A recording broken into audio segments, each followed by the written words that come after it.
Thank you so much for being with us this morning, and thank you for bringing so many of these beautiful signs with you. You know, you talked about it: dignity, respect, and most of all, compassion. That is the key to this movement, and it's a great reminder to all of us. Tell me about that first sign. What prompted you in that moment to ask to buy that very first sign? So it was 31 years ago, Yeah. so it's been a while. Yeah. What I remember is that I really hated the way that I would avert my eyes and not pay attention to folks on the street. And the buying the sign thing just turned into a habit. Yeah. From the beginning, it changed the dynamic. I was able to shake hands, make eye contact. It really changed the whole way that I viewed folks on the street. You know, it's really, when you, just by sharing that, you're really challenging people to think about what they do when they roll up to a corner and see that person with that sign, because it's a reminder that we are all one life event away from possibly being in that very same situation. What does the future look like in terms of moving this effort into the hearts and into the minds and into even more cities? So I've got exhibits up right now in Philadelphia and Oregon. That is just an ongoing part of the project, getting to speak about it, getting to do exhibits. We're hoping, after our documentary came out, it's been 8 years, which blows my mind. We're in the process of trying to put together a pitch to do a TV series to follow up on that.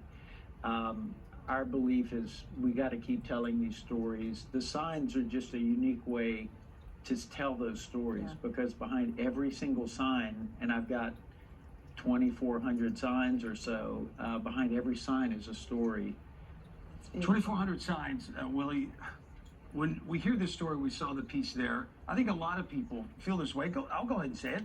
I pull up, I lock my doors. Sometimes I don't have cash. So I want to let them know I don't have anything. Here's some food or something like that. 2,400 people. How many of them were violent? How many lashed out at you? I mean, because we tend to think things like, oh, they're this, they're that, and we put them in a box. How many? I mean, talk about some of the people you've met, and what other people need to do to stop thinking those things and saying, you know what, they're humans. I need to reach out and do what Willie did. I think I shared a lot of those same questions and fears before this all began. Now, having been doing this for 31 years, I can tell you, first of all, I've never had anyone even be rude to me.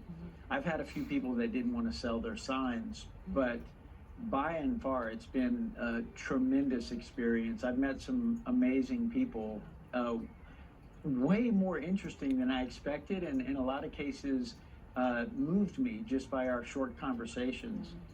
When we made the documentary, obviously, I got to have some long, in-depth interviews with people. I met a man named Eddie Dunn in Philadelphia, who is now a good friend of mine. I've met people of all ages, all backgrounds, and I really have learned to not make up stories in my head. The truth is, everybody is where they are for some reason. Yeah, and one of the signs here, I keep looking at the sign, this one here, I'm homeless and we're all God's children. May God bless you. That sign says so much. Many of us as reporters and as journalists, we've been on street corners, we've been places. One of my best friends actually ended up being initially homeless. That's how I met him. On a story, became one of my best friends. He became a beacon of hope to help so many other homeless people. You don't know people's stories. And so